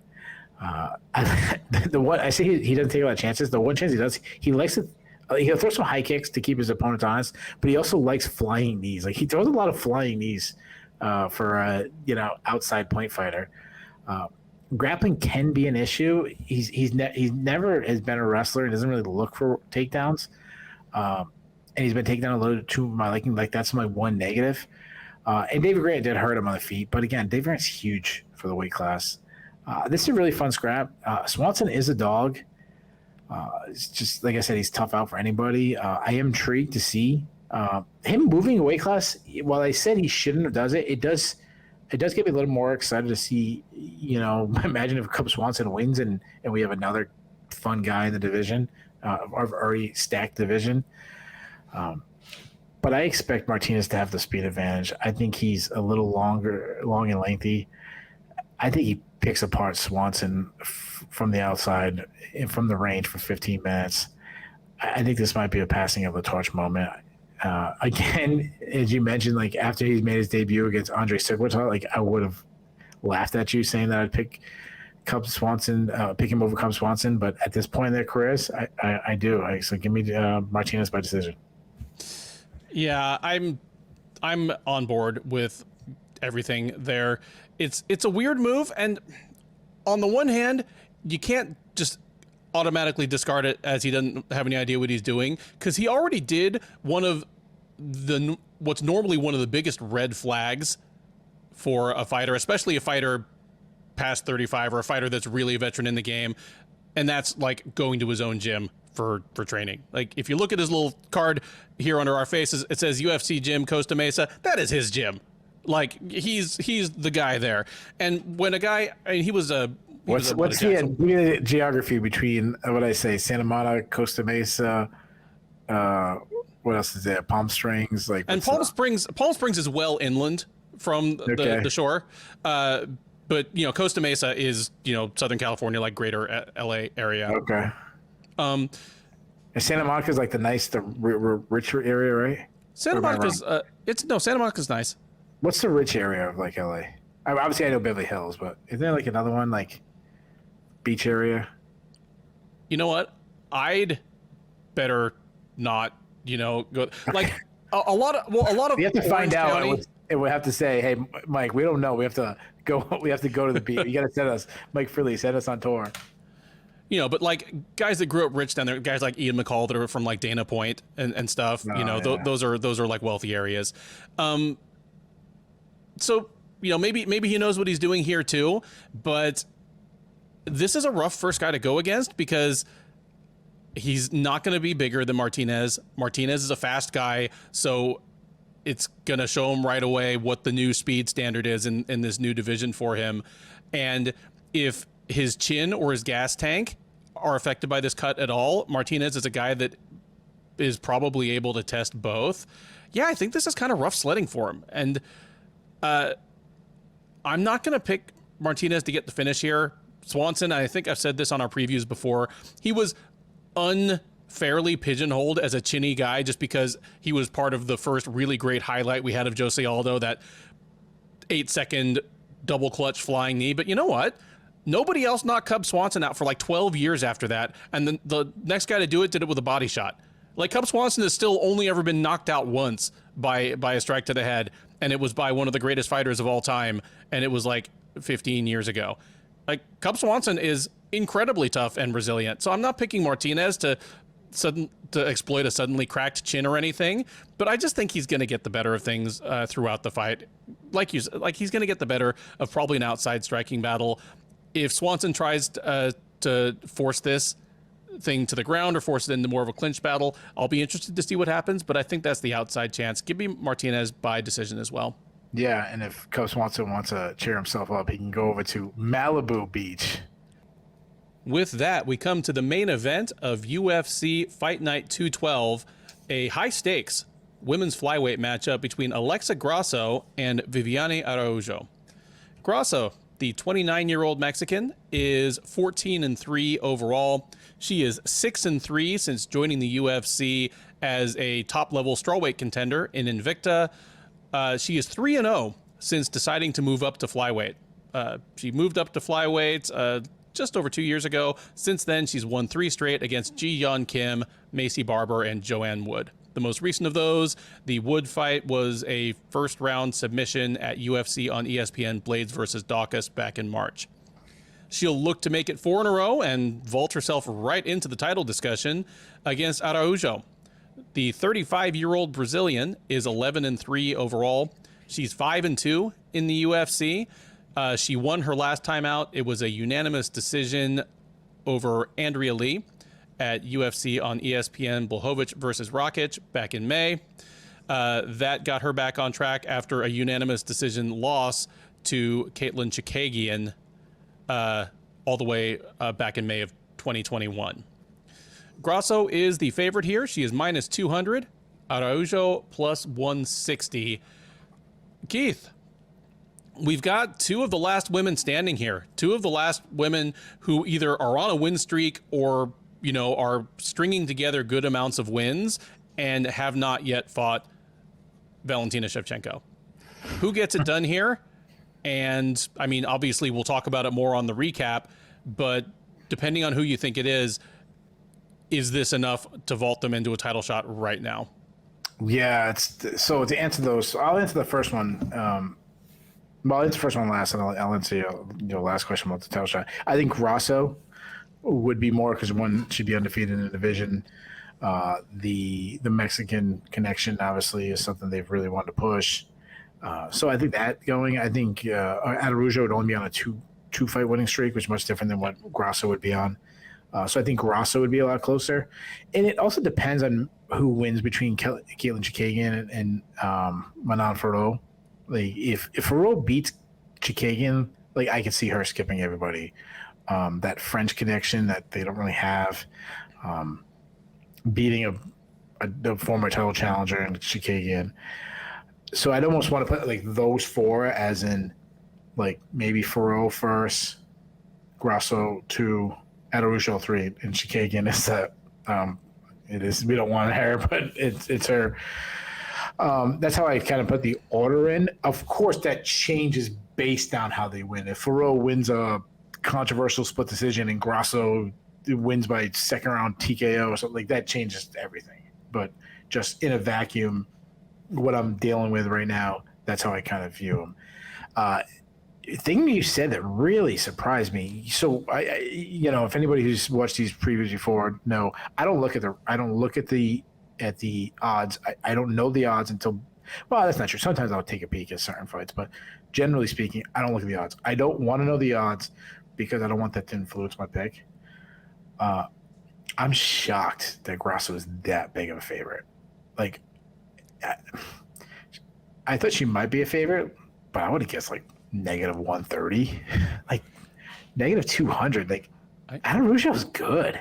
Like, I agree, and I can't wait to hear why you think so, because I have a definite reason why I don't think Grasso should be this big a favorite. So I like both fighters. I'll say that. I like both fighters. I think they're 2 of the best fighters in the division. I think this is a fantastic main event when it was announced. It's nice to see female fighters in the division. You want to build up a division? Well, build up the fighters in the division. That's how you do it. Give them main event card fights, but put them in big fights. So Grasso's good. Grasso's a very technically sound boxer. She uses cardio as a weapon, has really good output. I mean, she crushed Karolina Kowalkiewicz with just her output and her volume. Good footwork. She's one of these ones who she avoids strikes, but just not being there. A bit of like an in and out fighter that comes in with a high volume, fast hands. And she kind of attacks with bursts. So you can like burst it with a combo, pop, pop, pop, get back out. I like her kicking game, especially like she has this thing that she's like, I don't know if she's probably the only person I know in the UFC who does this constantly. She likes to double upper kicks. Like she'll throw one low and then throw one high in the same movement, which you see a lot in like Muay Thai or something. Like she does it, which I like. A concern though is her defensive wrestling, and she was taken down. I mean, it's been a while now, but she was taken down by Carlos Esparza. But in fairness, one, that's a champion in that division. Two, Carlos Esparza takes down like pretty much everybody in that division, other than Tatiana Suarez, who at this point I probably shouldn't mention her in the division anymore. Though she was pretty good at getting back up to her feet, so I like that. She did have some submission attempts on Carlos Esparza in that fight, and she almost caught her. But I like her cardio. Like that's the biggest thing. Like she has a good pace and she keeps up the entire fight. I mean, another example I keep bringing up is the Karolina Kowalkiewicz fight. It was like great volume, great cardio. Fabian Araujo, the thing that stands out to me is like the first thing I said about Grasso, and I normally do is I go like through the striking and through the grappling. It's very rare that I do it the other way around. But like the first thing I said about Grasso was the boxing. Araujo, the thing that stands out to me is just how well-rounded she is. She's an explosive athlete. She's very similar to Grasso. She's very elusive. She moves and counters really well. She likes to counter strike by drawing out attacks with feints and then kind of responding with her own. She also has fast hands. I like that she rips the body. Some of the best kicks in the division. She targets the calves. She doesn't check leg kicks. It's been a while, but I kept in my notes. Is the Jessica Ai fight? Like that was one of her worst showings, but she lost Jessica Ai. But I kind of think that was more of a fluke. She's a good wrestler. She has fast entries. I looked at her UFC stats. She's taken out 6 of her 7 UFC opponents. She's got heavy top pressure, some slick grappling exchanges, slick back takes. You saw her in the last fight against Andrea Lee. She put a lot of submission attempts on her. The only concern I have being a main event is the only time I seen her slow down a little bit against Jessica, but I also seen her slow down and lose the 3rd round to Montana De La Rosa in a fight that she was way ahead. So she needs to pace herself a little bit. I love this fight. I think this fight is really hard to pick. I like both athletes, and I call them athletes because that's what they are. Like they're both very athletic. I think we could have some really fun, wild exchanges. I shouldn't say wild, but really technically fun, fast exchanges, I should say, with both having their moments. I think it's going to be a back and forth fight. However, either one could win on the feet, and I actually might even lean Grasso a little bit, though I think it's pretty even. But when it comes to the grappling, I favor Araujo. Because not that I think she's a better grappler than Grasso, I just think it's something she looks to do, if that makes sense. Like I've seen enough of Grasso where I think she's a pretty decent grappler, but she doesn't make it part of her game. Araujo wins rounds with her grappling, and I think she's going to do that here. I think she's going to get some takedowns. I think she might have a couple submissions attempts. I think she might get Grasso's back maybe in some fun exchanges. I think we're going to have a war. I think we're going to have one of these ones where we might be debating who won the fight on the recap. But based on those takedowns, I'm going to go with Araujo by decision and I guess a pretty sizable upset. I should have gone first. It is 2 for 2. I am high on Araujo in this fight for a lot of the same reasons you are. I mean, throwing away Grasso's like first couple of fights in the UFC where I thought she was plucked out of Invicta way. Yeah, she looks wasn't ready. Yeah. But I mean, in the losses to Suarez and Esparza, the things they have in common are they're both good wrestlers and they were both just able to kind of physically push her around in the wrestling as well. Like Esparza's not big in terms of tall, but she's got good technique. She understands, and she's heavy. Like once she's like got someone down. And then Suarez obviously is a very elite wrestler. You mentioned that Grasso, you know, threw up plenty of submission attempts against Esparza, which is good in some cases, but I mean, she did that against Suarez, and that's what cost her the fight. I mean, they were in a scramble. She went for an armbar, which she probably could have just like gotten out and gotten back up, and that's when Suarez was able to take her back and choke her out. Those are things that Viviane Araujo can absolutely do to her, and that's why I was surprised at the line, and that's why I lean in Araujo's favor. I do think Grasso's probably a little niftier boxer on the feet, but I think this is going to go to the ground at some point, and when it does, I think Araujo is going to have the advantages. I do worry about it because it's a 5-round fight, but I'm banking on Araujo having banked away enough rounds that if she does get tired, say from the middle of the 4th round on, she's able to hang on and hold on to that decision. But give me Araujo by decision in this one. And again, like pretty big upset. Yeah. Real quick before we close up, we both mentioned Tatiana Suarez. Is there a bigger what if than Tatiana Suarez? Like, she is the women's division's, like, what a shame. I mean, she never made it to the Dominic Cruz or Cain Velasquez level. She's more like the women's division's TJ Grant, where TJ Grant looked like he was going to be a top 10 lightweight and maybe a potential title contender for a good while to come, and then he was just gone. Yeah, it's just a shame because, like, for example, if she fought, and this is way off topic, but if she fought she came back and fought Carlos Esparza, wouldn't she be the favorite? Yep. I mean, she hasn't fought in years. It's just a shame. She just looked so good and had a particular physicality and skill set that, especially at that time, we had just basically never seen in women's strawweight. Yeah, absolutely. It's a heartbreaker. Yeah. And you know what? She's going to keep breaking our hearts for probably another 3 or 4 years. Oh, I think she's done. I think it's too long. I don't think she's fighting again. But I almost hope you're right, because it would be a bummer to just see her come back and be a ghost of herself and just, you know. Yeah. Kind of like he almost lost his foot, and then Jon Olav Einemo like got one fight in the UFC and just looked like a ghost of himself. Yeah, good call. Well, that's a somber end to what's normally we're normally a pretty rambunctious group here, but a somber end to the Sherdog Radio Network preview for UFC Vegas 62. I have been your host, Ben. He has been our co-host, Keith. If this is your first time watching one of our previews, first of all, thank you. We hope you enjoyed it. Like I say, there's normally a little more shenanigans and monkey shines on these. We go off to, you know, various historical asides and inappropriate humor. But if you did enjoy it, please like, subscribe, leave us a comment. We both get back at those comments. We'd love to hear your takes on these fights. But most importantly, join us for the recap. Right after the main event, usually about 15 minutes after, live on the Sherdog YouTube page, Keith and I will be talking about all of these fights. We will break them down. Keith takes the host's chair. We go in reverse order. So we'll start from this main event, talk about the implications, work our way all the way down to the first prelim. We will talk about what's good, what's bad, what's surprising or controversial, what's next for some of these winners as well as losers.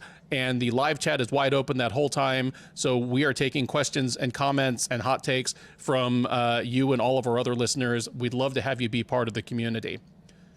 Between now and then, thank you again for listening. Enjoy the rest of your week. One thing. If usually this posts on Monday, I'm assuming this posts on Monday. If you're in America, it's Columbus Day. I hope you have a wonderful holiday. If you're in Canada, where actually I'm going to be, it's the Canadian Thanksgiving. So I have in-laws, and my wife is born and raised in Canada. So happy Canadian Thanksgiving to all the Canadians, all our listeners who's from Canada. Happy Thanksgiving. And happy Indigenous Peoples Day. Indigenous Peoples Day, sorry. Thank you for enjoying this program, and we will talk to you on Saturday.